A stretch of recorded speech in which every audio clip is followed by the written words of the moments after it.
Hello, everyone, and a very good morning to all of you. I'm Yashvendra Singh, Executive Editor of ETCIO, and I welcome you all to day two of the Economic Times CIO Spectrum, a mega business and technology virtual CXO conclave. While yesterday we saw business technology leaders discuss and debate on the role IT will play in catalyzing growth going forward, today industry experts will delve more into the details of how and which technologies will make all the difference for business to bounce back from the crisis. The day's agenda is full of inspiring discussions and workshops on technologies that are most relevant in reclaiming growth, such as artificial intelligence, cloud computing, and blockchain. I would like to extend a big thanks to our partners and sponsors for helping us create this wonderful event. Before we begin the proceedings, I would like to thank all of them once again. Our presenting partners, Aruba, an HPE company, and Reddington, powered by partner F5, gold partner ServiceNow, silver partners Druva, McAfee, Hitachi Vantara, and Indra Infotech, associate partners VM and IndusNet Technologies, exhibitor partner Neosoft, and event tech partner vConfex. We encourage you to stay connected with us through social media by using hashtag ETCIO Spectrum. In the very first panel discussion of the day, we bring you top business leaders.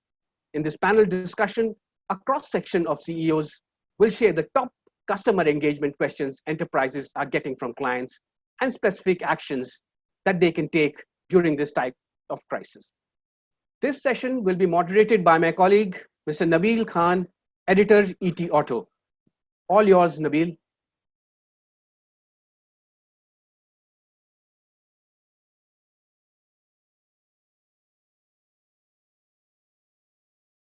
Hello and welcome to the Economic Times Spectrum, Business and Technology Virtual Conclave, Reclaiming Growth Through Technology. The topic for this panel discussion is Staying Focused on Your Customers in Today's World. The esteemed panel members for this session is on the top of their business in the respective fields. Let me introduce to you Mr. Martin Schwenk, MD and CEO of Mercedes-Benz India, a leading luxury car manufacturer. We are also joined by Mr. Sunjay Kapur, Chairman, Sona Comstar, a leading auto component manufacturer. And we are also joined by Mr. Keshav Murugesh, who is Group CEO at WNS. WNS is a leading BPO firm. Thank you so much, gentlemen, for joining ET Spectrum. Before we start the discussion, let's have a quick, brief thought on what has really changed after COVID when it comes to customer relations or customer operations. We'll start with Martin, you. Well, we already knew before COVID that customers want to meet their brands, their products, wherever they are and whenever they want to meet. During the COVID lockdowns, obviously, there was then a strong push into the digital world. We launched, for example, a Merck from Home campaign, which is completely digital based, a digital sales process, digital assisted by, and I think that is clearly one of the effects we saw is a drastic acceleration of using of digital tools. At the same time, I don't want to forget that on the ground and in the dealerships, as soon as lockdowns go away, the customer still expects a physical touch point and a clear set up according to the latest safety and cleanliness protocol. So we have really seen a strong push in the digital world, and I think that is what most of the industry is now working on at the same time. Thank you, Martin. Sanjay, you operate in completely different environment, different business. You have mostly B2B customers. How has it been different for you, and what all have you been doing in terms of employing technology to engage with the customers as you cannot meet them physically? And how is it working for you in multiple geographies? Nabeel, one thing I must say is customers have been extremely supportive. When we went into this problem, we already came in from 15 months of pain in the auto component industry. Customers understood the pain that we've been through. The challenges in this time have been cash flow, labor, and raw material. These are three big challenges at this time. Customers have supported the component manufacturers by paying on time, which has really helped the supply chain all the way down, right to the tier 3 suppliers. So that's been of great help to the component industry. We've also digitized very quickly, something that we would have taken a lot longer to do. We've been able to do much quicker. We've had several interactions with our customers over, webinars, Zoom calls, etc. Our customers have addressed us with concerns, with our concerns. We've been able to talk to them about product development. We've been able to talk to them about supply chain, and as Martin rightly pointed out, we've digitized very quickly, and safety has been and always been a great concern or great driving force in the auto component and the automotive industry. So we've always looked at safety. We've done the same with our supply chain as well, where we've tracked our entire supply base in terms of safety, in terms of the whole infection with COVID, etc. So it's been a learning experience. It's been a great experience in terms of bringing us all together in this time, all fighting one common cause or one common enemy. And we've definitely digitized much sooner than we would have in normal circumstances. Keshav, you have already been working remotely for your customers. How things have changed for you? Was it easier for you compared to others to get into this? Okay, that's a great question, and it's so nice to be on this discussion. So first and foremost, I must tell you, WNS is a company with 45,000 people operating from 16 countries and 61 delivery centers. And pre-COVID, there was no such thing as work from home. We operated from this huge infrastructure that we created across the globe. And therefore, when the pandemic broke out, we saw the trends coming in from some of our different countries, and therefore we prepared for it globally. But if you think of it, what I feel happened was really a supernova 2x moment, because overnight we had to move an industry which essentially operated from large physical kind of offices to an entirely untested work from home environment. So I had to personally, at that time, I also had to happen to be the chairman of NASCOM. And I therefore took the responsibility of ensuring that our entire, people's assets in terms of desktops, as well as, all the things that go with it, were moved to people's homes. We worked with the, OSPs to make sure that we were to a great extent able to deliver uninterrupted kind of bandwidth, uninterrupted power wherever it was possible, work closely with our clients. Because remember, in our business, there is no question of business disruption. We cannot stop working for critical business processes for global banks or insurance companies or hospitals, healthcare companies, things like that. And aeroplanes cannot take off or land if we do not do what we are needed to do at a very quick pace. So what I would like to say is that we work closely with our clients. We ensured our people were safe. We kept communicating with both sets of stakeholders. And most importantly, we focused a lot on the cyber security aspect of things, which was originally a big concern for clients. But fast forward a few months, it is a very stable operation. If you actually go to our website, you'll see a number of clients actually saying how positive this experience has been, and in fact, how they want to invest even more in a work from home model, driving digital models. Thank you, Keshav. I'll come to you, Martin. You are a customer-focused company. For you, communicating to the customer is very important, and you have to continuously connect with the customer. In such a scenario, what are the steps or the measures you have taken so that you don't break contact with your customers? Well, I think we already spoke about the digital support we have there. I mean, one core element is obviously a digital platform where you can purchase our vehicles, for example, that we installed, and we had it already rolled out a little earlier, but then we accelerated from pre-owned cars to have all the new cars then included as well. That is then the platform, but that doesn't really make a full journey. So what is essential is that customers then also can connect not only with system, but also with people. For example, we implemented that then what we call an assisted buying process. You have an online sales concierge which gets in contact with the customer and helps him to discuss, decide content, questions, and at the end also in the system itself.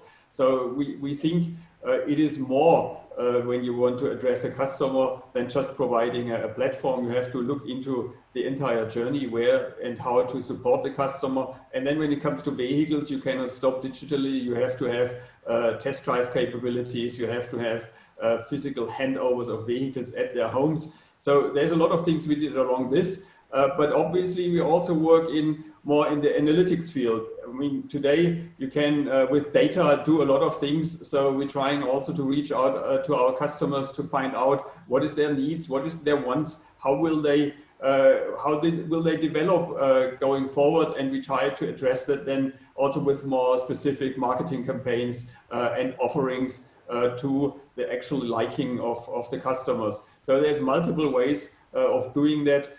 But a lot of it is definitely based on technology today. Thank you, Martin. I'll come to you, Sanjay, because the current situation is very dynamic. You do not have, perfect order at your hand. It keeps fluctuating. In such a scenario, how did you maintain inventory and deliveries when you have very limited access to physical, resources? How did you do it? How did you communicate? How did you manage that? So, Nabeel, we went through a very difficult April, just as an industry, where we had actually no production because of the lockdown. Several countries did not lock down. For example, several countries in Europe, like Germany, did not lock down. In the United States, farm equipment was essential services. Some vehicles were still being produced in the United States. And that definitely impacted, production from our end. As a component industry in India, definitely, became a threat at some point in time. However, again, like I said, our customers have been extremely supportive and understanding. This is something that's been beyond our control.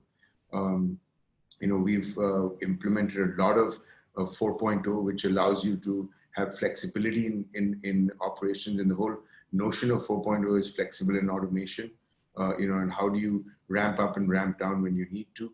Fortunately, we were not sitting on a lot of inventory as an industry, and we were able to manage that. I must say that we tracked our entire supply chain downstream, and our entire supply chain is pretty healthy. Given the fact that after the 2008-2009 crisis, I feel that several automotive companies built very robust businesses. Of course, companies in high debt will always have problems. However, there have not been many companies which have high debt, which has really been a relief for the industry. So I think it's a matter of collaborating with each other. We've been able to pull through. Our business models have changed. For example, in Sona, 80% of our business is export and 20% is domestic. Earlier it was skewed almost 50-50. However, given the fact that the export market is growing at the rate it is, it's been a positive growth for us.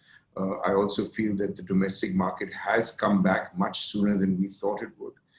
You've seen the numbers in rural India, you've seen farm equipment, you've seen passenger cars. Yes, commercial vehicles is a little bit away from coming back at this point in time due to regulations and regulatory changes, etc. However, other things are working well for us in the component industry, and we can see that across the supply chain. Thank you, Sanjay. I'll come to you, Keshav, again. You have already taken a few steps of lead when it comes to work from home or work remotely. So what are the key learning that you would like to share with your counterparts in the different industry, like automotive, manufacturing, or any other industry? So first and foremost, I think from our perspective, while we had to keep the lights on for clients, we had to make sure that employee safety was highest. At the same time, we also had to keep on understanding what each one of our global clients were actually going through from their own business point of view, and then shaping our strategies and our delivery models in order to be very partner-like during the period of stress for them as well.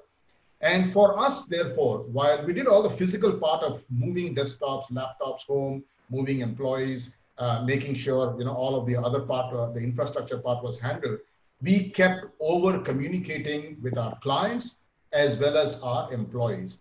And the communication around clients was around what? First and foremost, giving them the comfort that we were able to actually manage the situation extremely well, leveraging a co-created solution where client and us created the solution to work from people's homes. The second was focus a lot on taking the discussion beyond the traditional VCP to what I call PCP, or pandemic continuity planning, because every global client actually said, today it's COVID, tomorrow it could be something completely different. How are you helping to prepare for it and making sure there's no disruption? So that's the second thing. The third, I would say, is helping them to understand the impact of technologies and the discussions that we had pre-COVID and why they had to be accelerated, such that points of non-contact, physical non-contact, were removed, and the ability to use technology to actually leverage business solutions was focused on. And finally, giving them comfort around control and compliance. So all of this has been happening. And at the same time, I will say that there are two areas that we focused on. One I would call the hyper surge model, which is essentially quickly get into the business, making sure that whatever assets were available were leveraged to make sure the client's business did not go down. And today, it is all about hyper lead, which is transforming the business model. So in this market as well, each of the clients are actually being differentiated and are looking at gaining new market share, while we as a company and the BPM industry itself is looking at growing its entire kind of footprint based on the experiences here. So I would say just ensuring that technology, skilling, over communication with clients, and putting together the right transformative models is what helped us. Thank you, Keshav. I'll come to you, Martin, again, and try to understand, you have a multiple workforces, multiple functions. How did you ensure that the productivity doesn't go down? How did you utilize your workforces? Because that's a very important element in times like this. Well, if you think as our production and our sales organization in total, I think really there is two different elements. I personally think on the sales side, we were really able to keep productivity at the normal levels. The work from home, we already spoke about that, worked extremely well, extraordinarily well. Whilst we already had policy in place to do that, I personally would never have expected that it's possible to basically bring the entire business in terms of planning, reviewing, strategizing, and also operationally managing into an online space, including interviews or web panels like this. I would never have thought. So I think my personal view is the work from home situation didn't create a gap in say, productivity or even in a professional approach at all. On production, the world is obviously a little bit different. We had a lot of restrictions in the early phases, and one restriction obviously is also availability of labor. So it meant some people were in outstations. We need to get them back, and obviously the protocols around that we have at the moment in distancing and so forth. It took us a couple of weeks really to come back to what I consider our normal productivity, and at present we are really close to in that sense. But obviously this is much more difficult in that field, because there we are physically on the ground, and we need to make sure that everyone working in the workstations in the factory is really safe, and that obviously adds a couple of layers in complexity to our environment. Overall, I think we can be very satisfied with how things have developed, and I'm really happy how the management in our factories and then also in the sales organization, it really deal with it. At the same time, the dealers are in similar questions and fields. I see on the dealer side very strong work relationships and very strong working in the sales environment. a lot of activity, but obviously when it comes to customer service, you need the shops to be open to actually work. And right now, I think we are close to pre-COVID times in terms of how operations work there, again, with all the safety protocols in place. Thank you, Martin. Sunjay, how did you employ technology to optimize the outcome of your resources, and how effective were they? So Nabeel, I mean, we have employed digital work from home, etc., as much as we can. However, we're a manufacturing company, and there's only that so much we can do without going into work. So, we've been able to bring our manufacturing back up to speed, as Martin said, at to pre-COVID levels. Not only just manufacturing, but even the market, I feel, or our sales are almost pre-COVID levels now, given the fact that we have a large component of export as well. We've been able to deploy a lot of our 4.0 or Industry 4.0 initiatives much faster. That's all that's really happened, is that we've compressed the time required to digitize and to deploy automation and other sort of tools that help, or technology tools that help us in a more efficient production system. Given the fact that we have to have social distancing, we have to follow certain SOPs for safety and security, this is again has allowed us to deploy more technology so that we're able to create an environment where we're not afraid of spreading the virus or infecting people, etc. Because a start-stop model cannot work efficiently with a supply chain, with a complex supply chain that we have in the automotive world. We can't afford something like that. So companies have used this time also to upgrade technology. They've used this time to look at automation. With automation comes skilling, which is again required, because as we automate, we're going to have to skill people, because again, we're going to have to get them used to that kind of system. Companies have used this time to deploy more of Industry 4.0 so that we can bring about the changes that are required in this industry. And again, I continuously say this, we were all going down this path.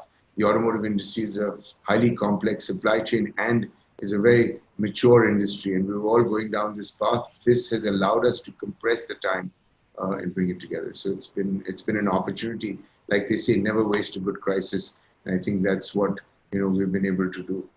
So before we go into detailed discussion on AI or Industry 4.0, I'll come to you, Keshav, and understand your customer scenario has also changed. Maybe there's no major change at your end, at your functioning, because you were anyway working remotely and you were deploying probably highest level of technology when it comes to remote working.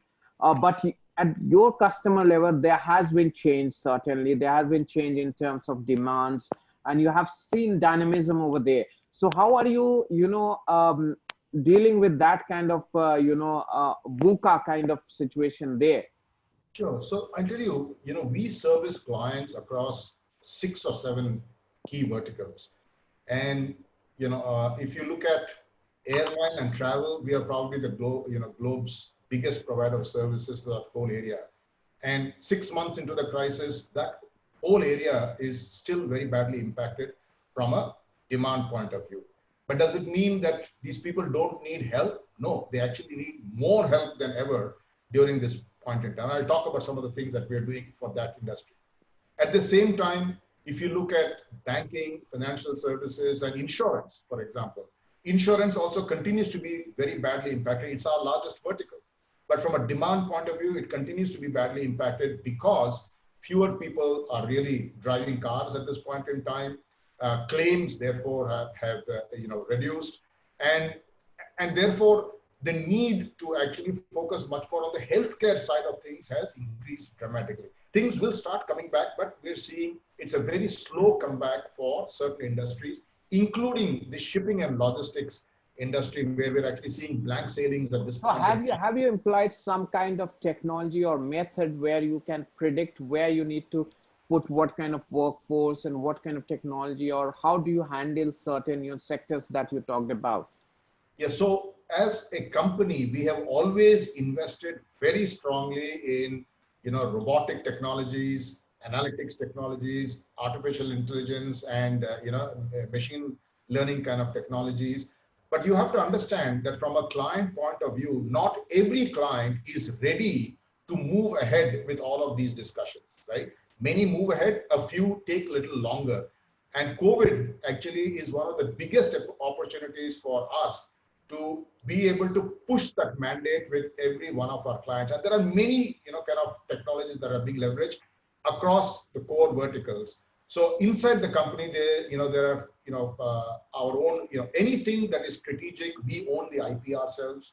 We have relationships with, partners, technology partners across the globe. We have created a number of horizontal and vertical led technologies that are very empowering to clients, and even to run our day-to-day operations at this point in time. Remember, people are now working from their homes. We have now created HR bots to help them manage their day-to-day HR kind of issues. We have created, robots which are actually helping to deploy learning solutions and skilling solutions to these people. And we have created digital dashboards and digital platforms that can monitor cyber risks that are taking place at homes of people and also report back to our clients. And I think all of this is very new for the industry, and has also been built during this crisis and being appreciated by clients across the globe. Thank you, Keshav. I'll come to you, Martin, before I go to Sunjay. Martin, I have seen that there has been a lot of change in terms of product preference also. So how are you changing your product design or features looking at the current situation, and what are those changes that you are making to suit the current market situation?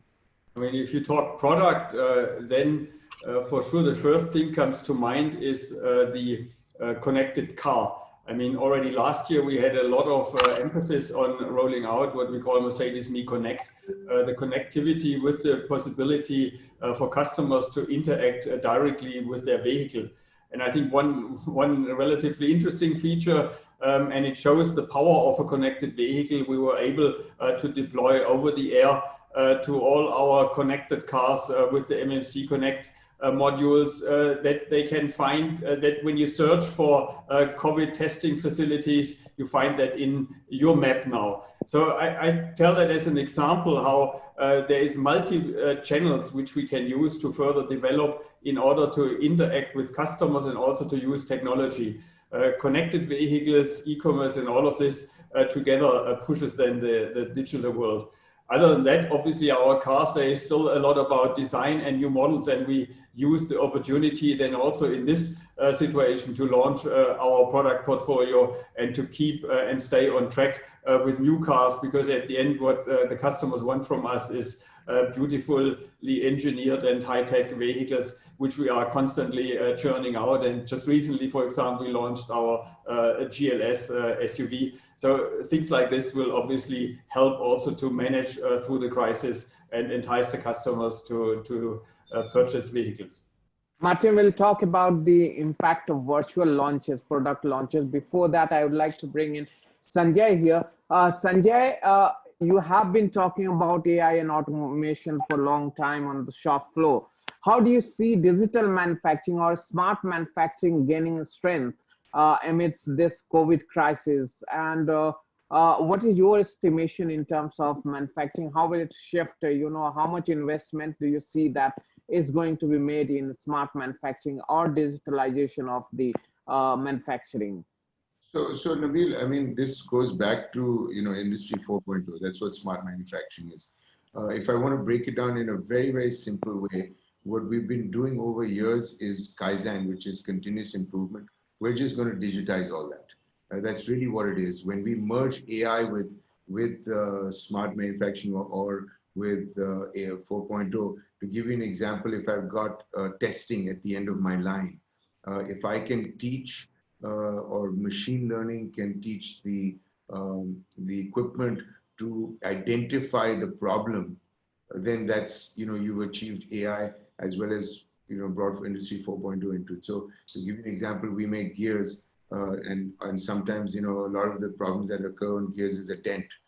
Can the machine identify the dent, and therefore you can redeploy the human being to do something better and something more challenging than just, looking at end control, what we call end control or product control. So, companies are moving towards this model. At CII, we're doing a lot of work to implement smart manufacturing. We've got an initiative, that looks at this. We're mapping out what companies have smart manufacturing or have implemented Industry 4.0, what kind of implementation has occurred, and bringing in other companies that need that help. We are working with our supply chain downstream to see how we can help them. Investments are going to be required. There's no doubt. I can't put a finger on it in terms of the quantum of investments. However, we are going to have to invest to automate, and these are going to give us great results at the end of it. Thank you, Sanjay. I'll come to you again. Martin, you talked about virtual launches. Can you give us a sense how effective is it to launch a product through virtual platform? How does it help? Does it help you in terms of cost cut? But the impact, how do you see the impact in terms of customer reach, in terms of creating buzz around the product? How has it been for you? Well, we had two major product launch events in the last couple of weeks. And I have to say we have a learning curve. We started when we launched late May, C63, two AMG cars, a C63 Coupe and a GTR. We did experiment. We had very restricted audience. And at the end it worked, but we didn't really get the full impact. Then we came to the GLS launch, that was middle of June. And I think we had massively improved our performance there and made it much more interesting also for everyone watching. So we had interactive elements, we changed locations, we made a product presentation, but also discussion as part of the setup.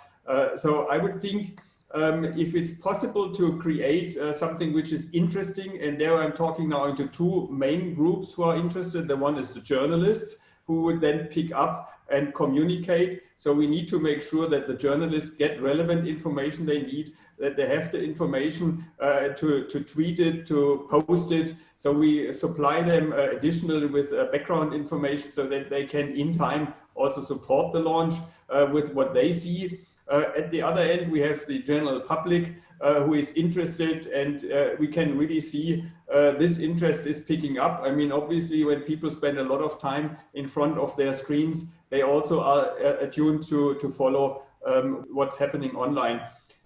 I would think the product launch itself in a digital way can be very efficient. It's definitely cost efficient, and it can even be fun to do it if you really experiment, try something new. On the other hand, a car is a physical, it is as physical as it can get. So I think we will never be fully able to convey how it feels. Think of an AMG.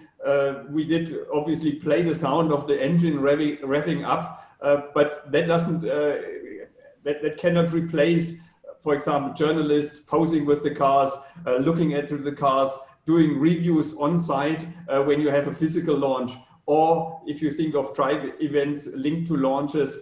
These are activities we need in order to have a strong footprint. So costs are definitely much lower, but I think also the impact is a little lower if you think of the overall impact we can have. My question is, have you made these technologies good friend enough for you to launch your products even digitally when the times are better, when social distancing is gone?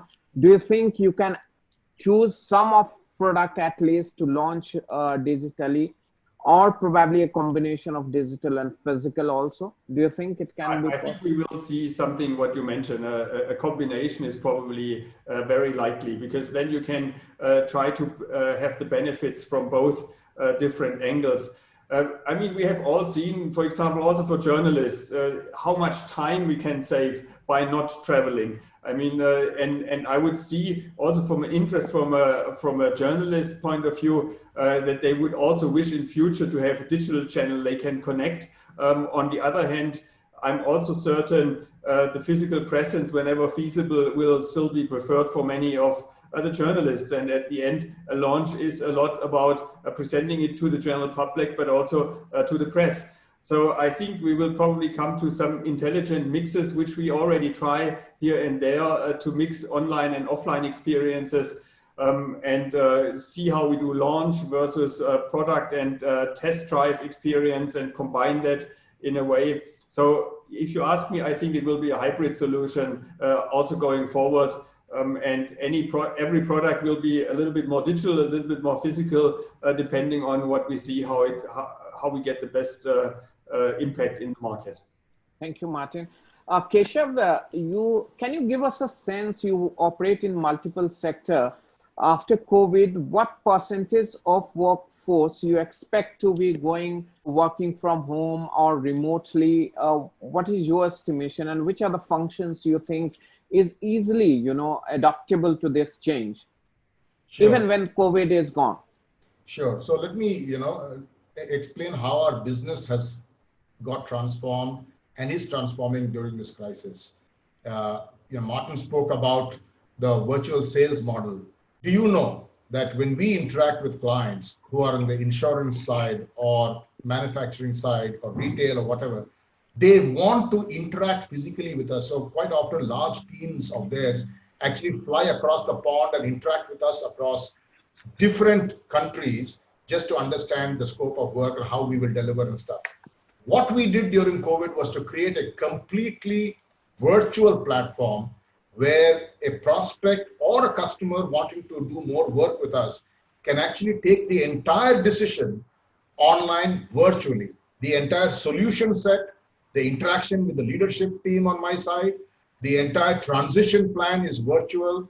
The ability for them to actually see virtual offices in India, in Sri Lanka, in the Philippines, in South Africa, including their branding inside, right, has been created for them. And finally, they can actually see the actual team that is going to operate on their project. They can take the decision sitting where they are, and that has given them tremendous comfort. We have won boatloads of business in the last 4 months or 5 months with this model. That's the first thing I must say.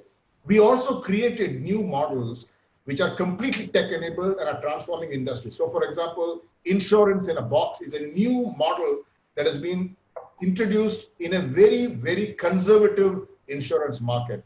Fintech in a box is something that we introduced, which is going to transform the whole fintech industry, I believe.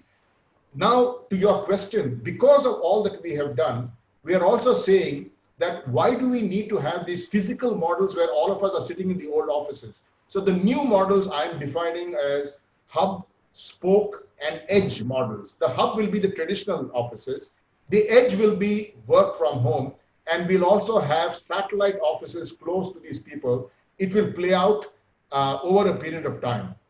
What we are doing at this point in time is working with the government in order to help them understand how work from home can actually stay on for a much longer period. I'm part of a task force that is now helping to make the relaxations of work from home permanent, if you ask me. And therefore, I see that a higher component can now work from home, but I don't see it replacing the work from office completely. I think it will be something that will get blended in.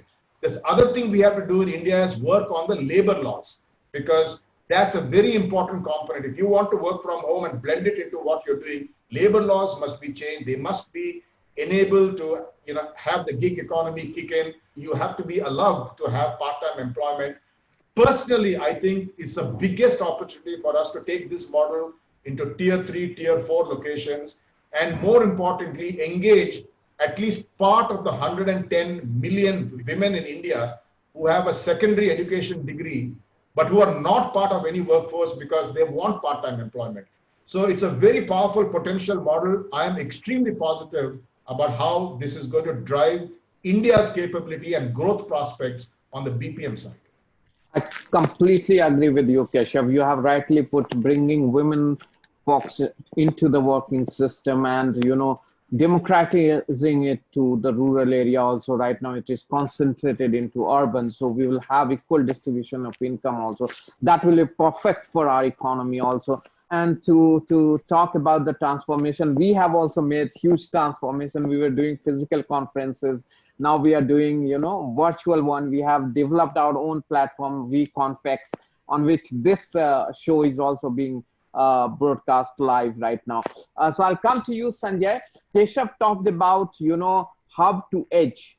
How do you see this kind of model being implemented in a manufacturing setup? Because you have a lot of constraints. So how do you think this can be, at least to the minimal level, it can be adopted? Or he also talked about inclusive, workforce that is spread across gender and geographies or, demography.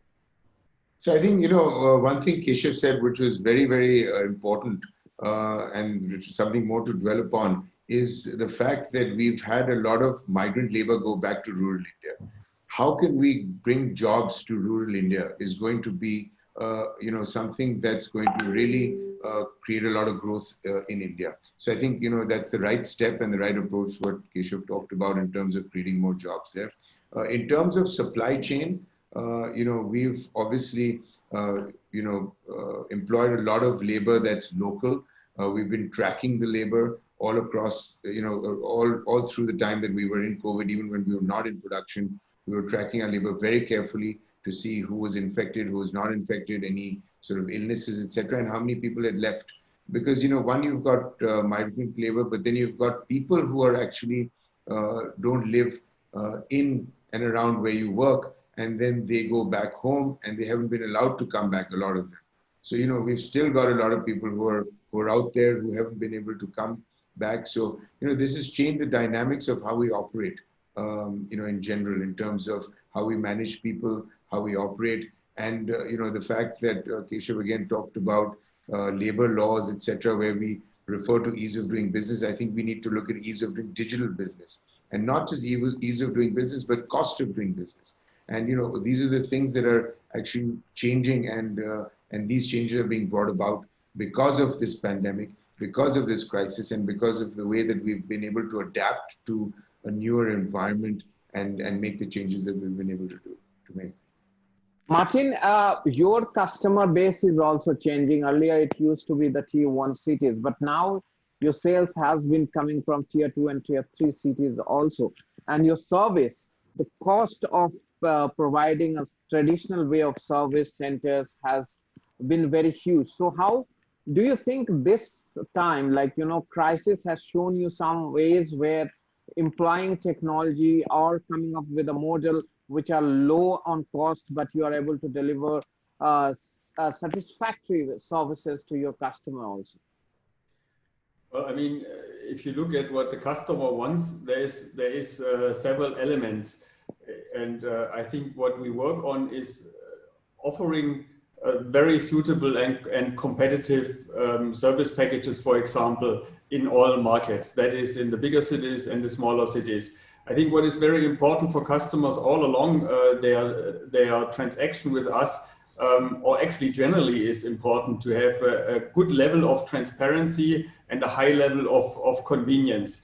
And to make sure that the customer is satisfied in these fields, we have to work with digital elements to create transparency, to make sure that customers understand, for example, if you talk a repair service or maintenance service, that they have updates and understand the status of their vehicles. We have rolled out stuff around that, which we call DSD Next. We have pricing and offering that you can actually see online and find not only, for example, which cars we have in used cars, which is a strong market development as well, and in new cars. So you actually see the inventory, you see the prices, you can even online discuss with dealers and get special offers for you unlocked then. So I think it is the full experience that we need to look into. And yes, we have to focus on all markets.